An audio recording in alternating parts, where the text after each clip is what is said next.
제가 한 3주 금식을 한 적이 있습니다. 결심을 하고 이제 금식을 한 적이 있는데, 물론 한 사흘씩 정도 하는 금식은 제 일생에 여러 차례 해보기도 했지만, 그 이상은 이제 3주를 금식을 한 적이 있는데, 3주 정도 하는 것도 정말 힘들더라고요.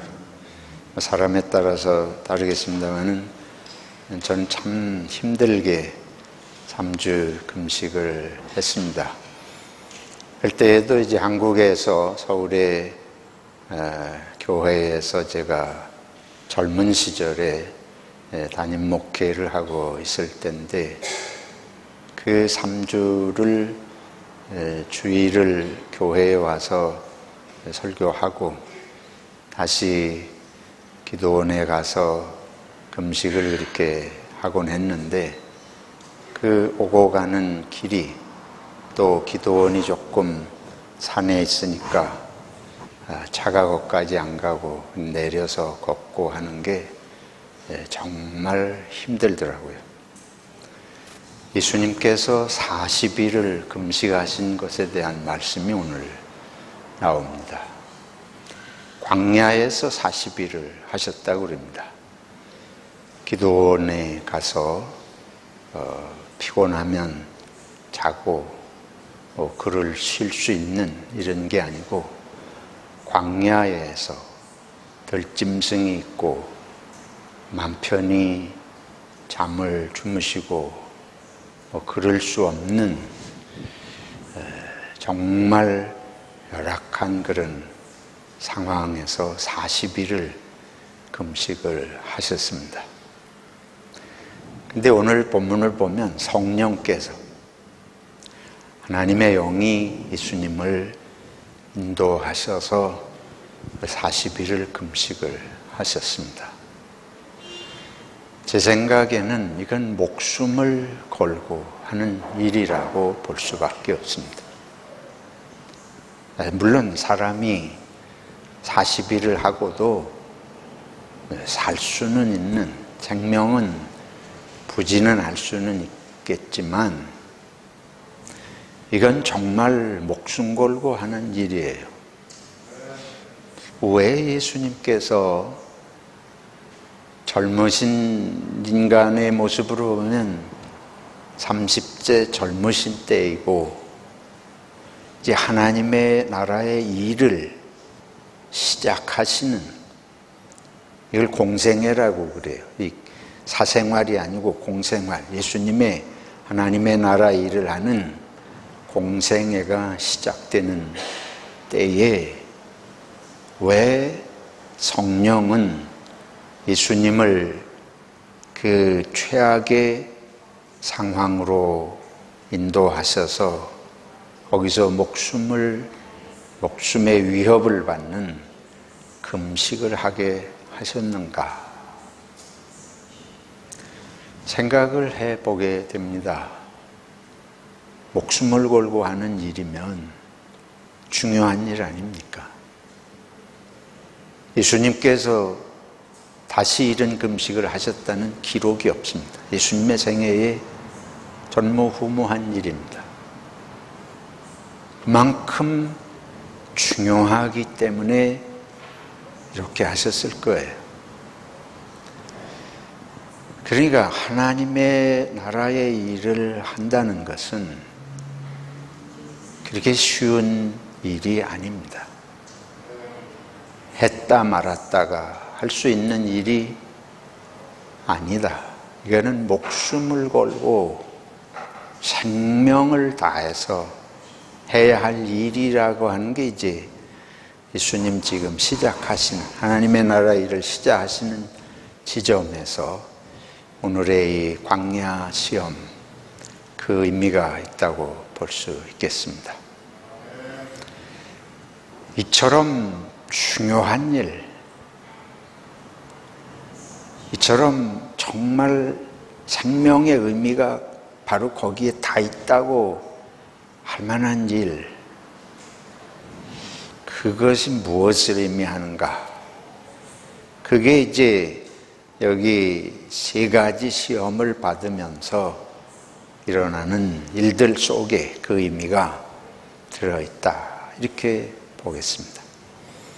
예수님께서 어쨌든 40일을 금식하시고 무슨 내용으로 기도하셨는지 어떻게 하셨는지는 상세한 기록이 없습니다. 그리고 이제 금식을 마치시고 바로 직후에 일어난 세 가지 시험이 아주 상세하게 기록이 되어 있습니다. 근데 그 내용이 그만큼 중요한 거예요. 금식했다는 사실도 중요하지만 금식을 하신 이후에 일어나는 일이 왜 금식을 하신 건지, 그게 하나님의 나라의 일에 무슨 의미인지, 이걸 드러내는 이 세 가지 시험, 이 뜻을 잘 이해하는 게 아주 중요해요. 첫 번째, 사탄이 와가지고 시험하는데 여러분 너무 잘 아시는 이야기예요. 예수님이 40일 금식하고 나시니까 배가 고프셨다고 그랬어요. 줄이셨다. 근데 이 표현도 사실 굉장히 중요해요. 우리는 예수님은 하나님의 아들이니까 40일 아니라 400일을 굶으셔도 하실 수 있다. 은연중에 이런 선입견이 있습니다. 예수님은 배도 안 고프시고 뭘 하셔도 슬픔도 안 느끼실 테고 고통도 안 느끼실 것 같아.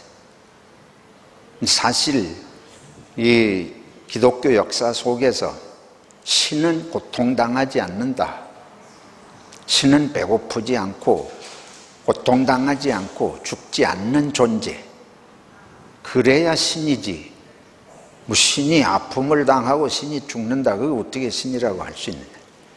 근데 이런 사상이 실제로 있어요. 우리들 생각 속에도 그런 게 있고, 그래서 예수님이 사람으로 오신 것을 부인하거나 예수님이 사람의 모습으로 오시긴 했어도 실제는 신성을 지니고 계신 분이고 참 인간, 우리들의 고통당하고 깨지기 쉬운 병들고 연약하고 어린 인간과는 다른 분이셨다, 이런 식으로 이제 주장을 하는 이론들이 있었는데 모두 우리 기독교 역사에서 이단으로 정제된 그런 이론들입니다. 우리 성경은 예수님이 정말 사람으로 오신 걸 말씀하고 있는 거예요. 예수님도 우리와 똑같이 잠을 주무셔야 되고 배고프시고 피곤하시고 그러신 예수님인 걸 성경은 말씀하고 있습니다. 근데 우리가 생각하는 거는, 우리는 그러잖아요. 나는 아무리 금식을 했는데도 끄떡이 없다, 이러면 보통 존재하고 다른 것 같은, 우리는 자꾸 다른 사람하고 다른 존재로서의 내가 특별한 존재라고 하는 걸 드러내고 싶은, 이게 밤낮 꿈꾸는 건데 예수님은 사람이 되셨습니다. 진짜 사람이 되셔서 사람이 겪는 아픔을 같이 겪으시고 사람이 겪는 굶주림의 고통이 어떤 건지를 같이 체험을 하신 거예요. 우리가 생각을 해보죠. 이게 얼마나 중요한지, 왜 중요한지. 나는 슬픈데 옆에 사람은 슬프지 않아. 나는 지금 진통제를 맞아가지고도 고통을 견딜 수 없는데 옆에 사람은 안 아파. 예수님이 그런 분으로 여러분 세상에 오시기를, 그런 분이시길 바랍니까? 저와 여러분이 믿는 하나님은 나는 고통스러운데 내 고통은 하나도 못 느끼는 신, 그런 신을 우리가 믿는 거예요. 그래서 성경이 말하는 하나님, 성경이 말씀하는 신관, 예수님이 어떤 분이신지를 제대로 성경적으로 아는 게 아주 중요합니다. 성경이 분명히 말씀하세요. 예수님은 우리의 고난을 체휼하신다. 이 체휼이라는 건, 체라는 건 몸이에요. 몸으로 같이 느끼시고 함께 고통하시는 주님이시라고 성경이 말씀하고 있습니다. 여러분, 자식이 아프면 엄마는 진짜 아파요. 그런 많은 증거들이 있잖아요. 자식이 지금 눈에 안 보이는데 어디서 뭐 굉장히 아프고 끔찍한 사고를 당했는데 엄마가 똑같은 고통을 느끼는 거예요. 이상해. 자기 아플 일이 없는데. 뭐 그런 얘기들이 있듯이 우리가 믿는 신은, 우리가 믿는 예수 그리스도는 우리를 알되 몸으로 알고 마음으로 알고 모든 것이 통하게 하시는 주님이신 줄로 믿습니다. 근데 이제 이 주님이 40일 금식하시고 배 고프셨다고 그랬습니다. 그러니까 사탄이 와서 시험을 해요. 배고프지 않은데 시험을 해야 뭐 시험이 되겠어요? 배고프신 상황이니까 사탄이 와서 뭐라 그런가 하면 네가 하나님의 아들이면 이 돌이 변해서 뭐가 되게 하라? 떡이 되게 하라. 이게 시험이에요. 먹는 것에 대한 시험. 인간의 시험은 참 기묘하게도 아담이 이브가 받은 시험이 먹는 시험 아니었어요? 먹는 게 인생의 최대의 시험 중에 하나입니다. 왜냐면 먹어야 살잖아요. 먹어야 살아. 안 먹으면 그건 뭘 말해요? 죽음을 의미해요. 지금 목숨을 걸고 금식을 하셨는데 이제 금식이 끝났으니, 그런데다가 하나님의 아들이니까 한편은 사람이기 때문에 배고프시지만, 죽도록 배가 고프시지만, 한편은 내가 하나님의 아들이 아니냐. 그러니 하나님은 창조하실 수 있는 하나님, 빛이 있으라고 하시니까 빛이 있게 하신 하나님인데, 내가 그 하나님 아들이면 돌이 변해서 떡이 되게 해가지고 여기 뭐 들판에 광야에 먹을 건 없고 이제 배를, 굶주린 배를 채우라. 그때 예수님께서 아시는 대로 사람이 떡으로만 살 것이 아니요, 하나님의 말씀으로, 하나님의 입으로 나오는 말씀으로 살 것이다. 여러분, 우리는 배고프면 시험에 빠지기 쉽습니다. 근데 배고픈 게 시험이 아니에요. 배고픈 게 시험 같지만 사실은 문제를 해결할 수 있는 길이 있을 때 그게 시험이에요. 무슨 얘기냐? 할 수 있다고 그래서 문제를 해결할 수만 있으면 다 해야 돼. 다 하는 거냐? 우리는 문제가 생기면 해결할 수만 있으면 온갖 방법을 다 동원해. 거짓말도 할 수 있고 사기도 칠 수 있고 다른 사람을 죽일 수도 있고. 왜? 내가 살아야 되니까. 지금 이건 그 얘기입니다. 돌은 돌이지, 하나님이 돌은 돌로 창조하신 거예요. 먹을 걸 먹어야지. 돌은 먹으면 안 되는 거예요. 근데 내가 먹는데 내 생명을 위해서 필요한 거면 돌이 떡이 되게 하는. 여러분, 금방 생각이 잘 안 되실 거예요. 그거 필요하면 돌이 떡이 되면 얼마나 좋은가. 근데 그렇지 않습니다. 여기서 세계의 모든 문제가 생기는 거예요. 내가 힘이 있어가지고 우크라이나를 쳐들어가서 이길 수 있으면, 이길 수 있는 군사적인 능력이 있으면 해도 되는 거냐? 지금 그러는 거 아니에요? 지금 푸틴이 그러는 거 아닙니까?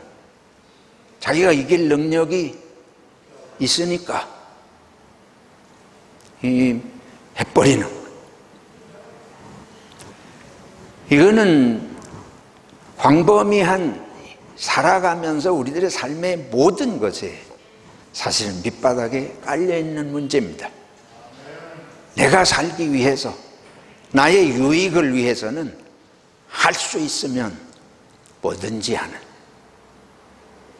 신이 되면 뭐든지 할 수 있다는 생각을 우리가 해요. 그래서 신이 되고 싶은 거예요. 그래서 아담과 이브가 선악과를 먹은 것입니다. 할 수 없는 게 없으면 좋겠어. 선악과를 왜 먹지 말라 그러셔? 근데 사탄은 먹어도 된다 하면 신이 된다. 그러니까 할 수 있으면 뭐든지 하고 싶은 인간의 이 근원적인 욕망의 문제입니다. 이래서 세상의 모든 범죄는 다 그래서 생기는 거예요. 할 수 있으면 뭐든지 해. 해서는 안 되는데 내 유익을 위해서는 서슴없이 거짓말을 해. 서슴없이 뒤에서 다른 사람들을 이간질을 해. 그런 일이 얼마나 많아요. 대통령 선거한다고 뭐 후보들이 나와서 자기 정책 발표하는 뭐 이런 거를 그 미디어에서 보도하는 거를 마지막 엊그제 하는 걸 제가 우연히 봤습니다. 봤는데 4사람의 후보가 나와서 나름대로 얘기를 하더라고요. 근데 제가 느낀 건 하나같이, 야, 한국의 최고의 지도자가 되겠다고 하는 사람들이 내가 되기 위해서는 무슨 거짓말이든지 무슨 악한 말이든지 상대방을 뭐 무섭게 인신공격하는 말 등을 온 국민이 보는 앞에서 서슴없이가 아니고 일부러 하는, 더해. 이런 사람들이 대통령이 되겠다 그러고, 그러니까 그 사람들은 자기가 할 수 있는 권력이 지면 뭐든지 할 수 있는 사람들이라는 걸 내 눈에 보이더라고요. 아, 저 사람들은 뭐든지 할 수 있는 사람들이다. 권력이 주어지면 뭐든지 할 사람들이다. 무서운 사람들이다. 예수님이 그런 분이라고 생각을 해보세요. 우리는 배고픈데 돌이 떡이 되게 하는 것쯤이야. 뭐 그거 문제 될 거 없죠. 오히려 그렇게 될 수 있으면 좋지 않겠나. 안 그렇습니다. 그런 정신이 들어가면 권력을 악용하는 푸틴이 나오고 대통령 되겠다는 자들이 상대방을 무섭게 몰아붙이면서 온갖 모함을 서슴없이 하는 똑같은 얘기예요. 이 나라가 죽고 백성이 죽고 국민의 인간성이 죽고, 그래서 예수님은 이제 여기서 예수님에게 더 중요한 것은, 예수님은 하나님의 뜻을 이루려고 이 세상에 오신 거죠. 그렇죠? 그 하나님의 뜻은 인간을 구원하기 위해서 자기를 십자가에 내어드리고 죽으시기 위해서 오시는 것입니다. 그런데 내가 살기 위해서 돌이 떡이 되게 하는, 그러면 하나님이 보내신 모든 뜻을 한 번에 뒤집는, 하나님이 인간을 구원하기 위해서 죽으시러 오는데, 이는 우리가 생각하는 거하고는 거꾸로 아니에요. 우리는 신의 능력을 이용해서 뭐든지 해. 상대방이 고꾸라져 죽기라도, 저주도 얼마든지, 예수 이름으로 고꾸라져 죽었으면 좋겠어. 하나님이 왜 저런 사람을 살려두시나? 하나님 저런 사람을 왜 살려두십니까? 난 억울해서 살 수가 없습니다. 저런 사람 하나님이 살려두시면 나는 그 당신 하나님 믿을 수 없습니다. 저런 사람이 더 잘되게 해주시면 나는 당신 같은 하나님 믿을 수 없습니다. 솔직히 그런 마음 우리들에게 있잖아요. 하나님은 내 복수를 해주시는 하나님, 내 대신 문제를 해결해 주시는, 내 대신 벼락을 내리치시는 하나님, 우리 그런 식의 개념이 사실 솔직히 인간에게 다 있어요. 근데 예수님이 보이시는 것은 하나님은 그런 분이 아니시다. 이게 철저하게 인식해야 됩니다. 하나님이 무엇 때문에 세상을 만드셨나? 하나님이 왜 사람을 만드시고 동물들을 만드셨나? 그러니까 이 생각을 하면 우리 동물에 대한 생각도 사실은 바뀌어야 돼요. 우리는 개돼지 잡아먹는 거는 뭐 아주 당연한 거로 생각하잖아요. 신의 입장에서 볼 때 내가 만든 인간이 뭐 그거 대수겠어요. 우리들은 같은 인간끼리도 나 외에는 모르잖아요. 다른 동물은 뭐 더 말할 것도 없어요. 그래서 이게 근원적인 생각이 여기 아주 깊은 무섭게 우리가 회개해야 할 내용이 들어있습니다. 기독교의 신이란 분은 우리 생각이 따라갈 수 없는 다른 분이구나. 예수님은 그걸 보여주시는 거예요. 신이 피조물을 위해서 죽으시는, 그런 자기 배고프면 무슨 짓이든지 능력이 있으면 뭐든지 해낼 수 있는 이런 게 아니고, 하나님이 돌은 돌로 두셨으니까 돌이 둬야지. 내가 배고파도 그거 내가 배고프면 아무거나 잡아먹어요. 뭐 이 코로나 바이러스가 중국에서 아무거나 잡아먹고 수산시장이니 무슨 뭐 하여튼 그런 거 막 파는 데서 생겼다 이런 얘기가 있잖아요. 그건 뭐 거의 정설입니다. 먹지 않아도 될 것까지 다 잡아먹어. 그것도 뭐 배고파서만도 아니에요. 무슨 뭐 인간에게 조금이라도 좋은 점이 있다 그러면 뭐든지 다 잡아먹고 이러는 이게 창조의 원리가 그게 아니에요. 우리 인간이 알고 창조의 원리대로 다 창세기 1장은 다 복받고 다 생명답게 살도록 지으셨는데 우리는 내 생명만 중요해서 다른 생명은 그냥 가차없이 짓밟는 이런 것을 이 말씀 속에서 그렇게 살면 안 된다. 떡으로만 살 것이 아니요 하나님의 말씀으로 살아야 된다. 이게 생각처럼 그렇게 아주 가벼운 얘기가 아닙니다. 그래서 깊은 심성. 그 다음에 두 번째 높은 데로 데리고 가고 천하만국을 보여주고, 뭐 이건 여러분이 많이 아시니까 간단히 하겠어요. 권위와 영광이라는 표현이 나옵니다. 권위와 영광, 권세, 내 권위, 힘자랑, 자기 존재에 대한 이런 과시, 뭐 이거 우리 나타내려고 평생 그런 지금 뭐 이건 수없이 우리들이 말씀을 들었잖아요. 근데 이것도 생각이, 권위는 하나님의 권위고 영광은 오직 하나님의 영광인데 우리는 그걸 다 내 것으로 만들고 싶은 뭐 관심이 그거밖에 없어요. 이 세 가지 시험의 핵심은 나입니다. 나밖에 안 보이는 거예요.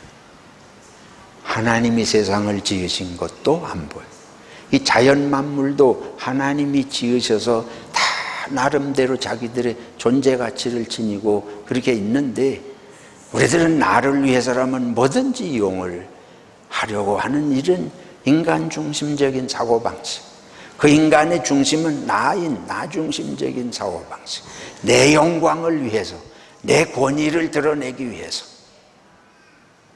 내가 마음에 내 권위가 좀 자존심이 상한다 그러면 뭐 무섭게 막말하잖아요. 내가 조금만 지위가 있어, 뭐 사장이라든지 과장이라든지 내 밑에 있는 인간이 조금 내 자존심 건드리면 그냥 무섭게 짓밟고 해코지하고 서슴없이 그러잖아요. 그래서 우리는 천하를 지배하고 싶어요. 지배 욕망이 너무너무 무섭게 있습니다. 이거는 개인도 그렇고 모든 집단이 그러고, 한국은 대통령이 전부 경상도에서 나와. 전라도에서 한 번 나오고 나머지는 다 경상도에서 나와. 그래가지고 대통령 선거할 때마다 지역적으로 뭉쳐요. 그러니까 그게 뭐예요? 그게 자기 지역에서 대통령이 나오는 게 자기가 지배하는 그런 욕망 아닙니까, 그게? 객관적으로 보는 게, 아니, 지배 욕망이, 지방이 뭉친다는 것도 그 지방의, 지역의 지배 욕망이. 그렇잖아요. 경상도가 전라도 섬길 생각은 찾아볼 수 없어요. 왜 대통령 선거할 때마다 지역적으로 이렇게 싸우니까. 좀 심하다고 생각하실는지 모르지만 사실입니다. 그 다음에는 나라적으로 그러잖아요. 우리나라하고 일본하고 중국하고 수천 년 역사 동안 싸우잖아요. 우리 일본이 한국을 위해서 뭐 하는 걸 우린 상상이 안 돼요. 중국이 한국을 위해서 뭘 한다, 상상이 안 돼요. 역사를 보면 중국에서 쳐들어오고 일본에서 쳐들어오고 항상 우리나라를 쳐들어왔지.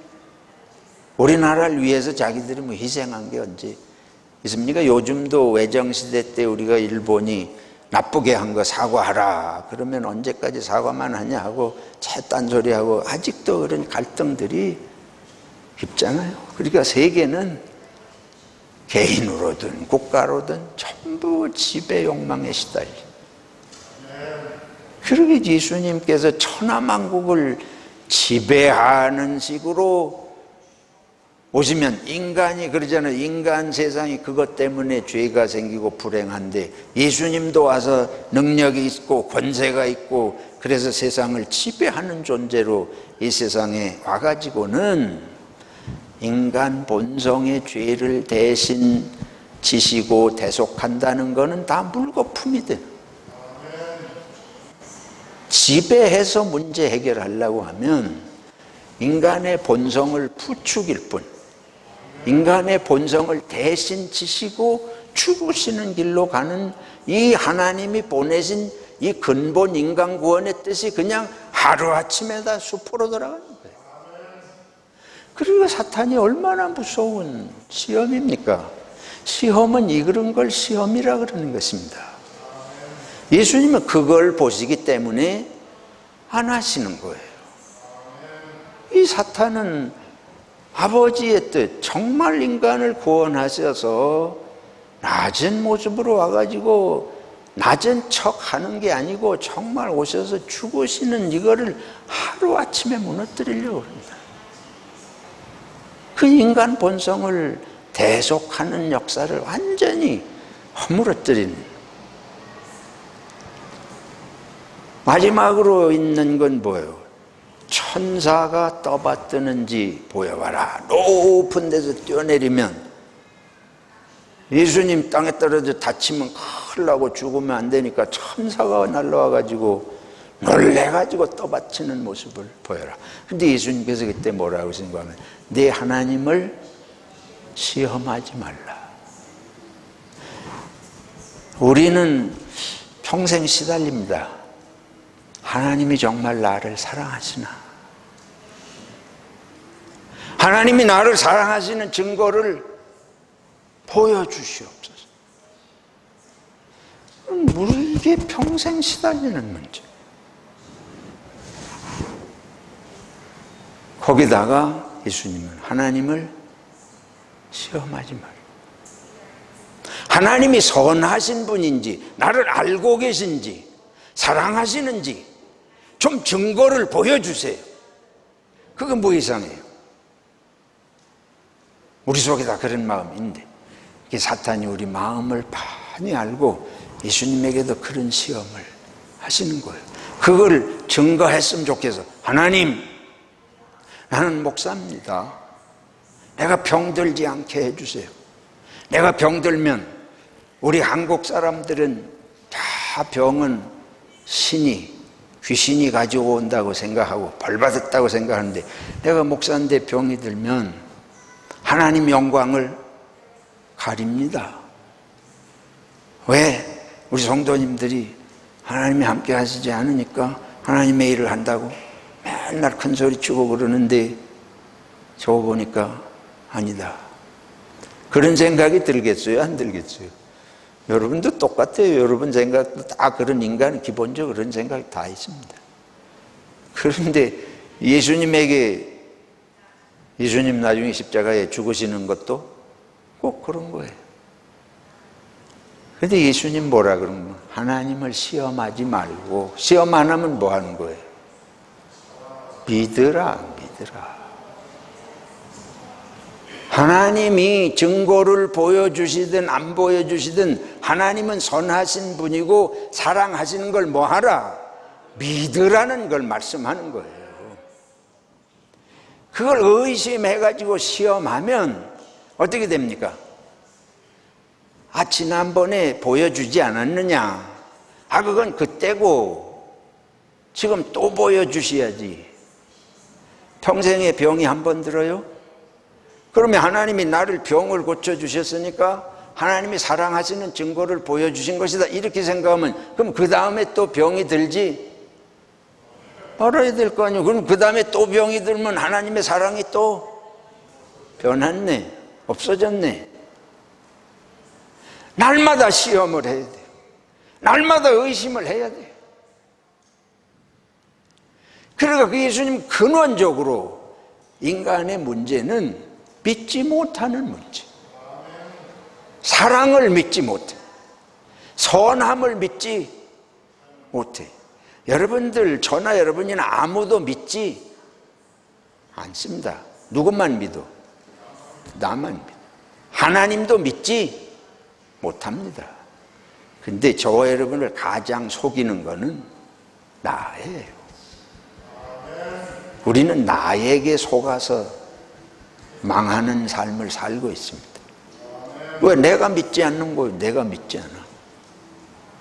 아무리 사람이 착해도 난 모른다. 그러니까 내가 믿지 않아. 아무도 믿지 않습니다. 극단적으로 말합니다. 그래서 예수님께서 근원적인 걸 말씀하셔요. 의심하지 마라. 하나님을 시험하지 마라. 네 속의 문제다. 네가 하나님을 시험해서 하나님의 증거를 보여줘서도 네가 믿지 못하면 그 다음 날로 또 마음이 또 변해. 증거를 보는 날은 하나님이 사랑하신 거를 확인한 것 같아서 놀래가지고 봉사도 하고 헌금도 하고 전도도 하고 미친 것처럼 할 수 있지만 그게 오래가지 못하면 조금만 또 문제가 생기면 반드시 우리는 낙심하고 의심이 생기고.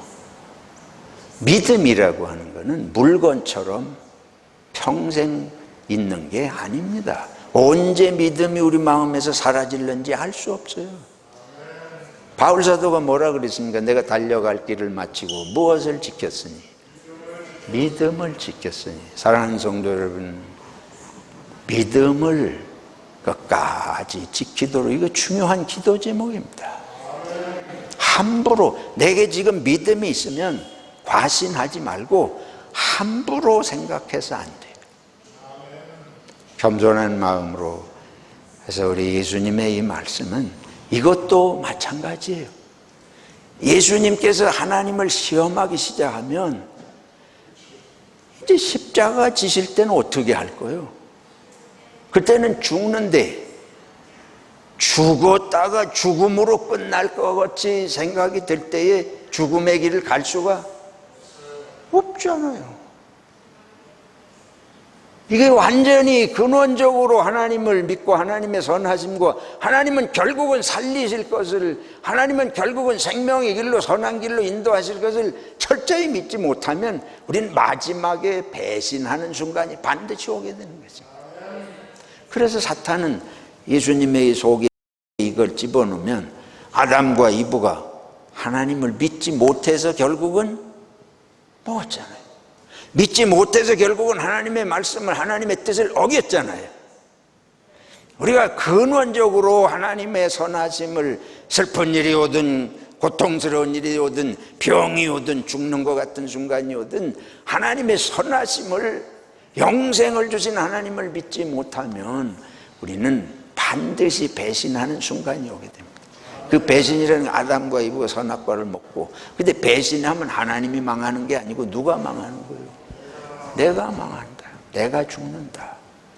그런데 하나님이 고통스러워 하시는 거예요. 하나님 우리를 사랑하시기 때문에, 하나님 우리를 지으셨기 때문에, 하나님이 저와 여러분을 이 세상에 보내신 그 자체로 사랑하시는 걸 믿고 어떤 상황에 있든지 하나님의 사랑을 선하게 인도하시는 걸 의심치 말고 믿으시기를 축원합니다. 결론은 이 세 가지 시험의 핵심은 나가 아니고 하나님을 보라는 거예요. 그리고 나를 위해서가 아니고 이웃의 유익을 위해서 존재한다는 이 고백을 자꾸 되새겨야 됩니다. 예수님은, 사탄이 예수님에게 너를 생각해, 너를 드러내봐, 너를 증거해봐. 그때마다 예수님이 하나님의 말씀을 앞세우고 하나님만 경배하라 그러시고 하나님을 시험하지 말라고 하는 것의 핵심은 그것입니다. 우리가 하나님을 향한 마음이 무너지는 순간 우리는 서 있을 수 없습니다. 우리의 믿음이 다 무너져서, 우리의 생각이 다 무너져서 어떤 존재가 돼? 나밖에 모르는 존재가 된다. 나밖에 모르는 존재가 된다. 그래서 나밖에 모르는 존재가 되면 악을 행하게 되고 고짓을 행하게 되는 존재로 전락하는 것입니다. 저 여러분들이 매 순간 하나님을 바라보고 하나님께서 내 가족을 위해서, 이웃을 위해서 나에게 어떤 뜻을 갖고 헌신하도록, 희생하도록, 사랑하도록 보내셨나. 자꾸 되새기는 우리 사순절, 예수님 십자가 지는 길로 가시는데 이런 묵상의 시간들이 되시기를 축원합니다.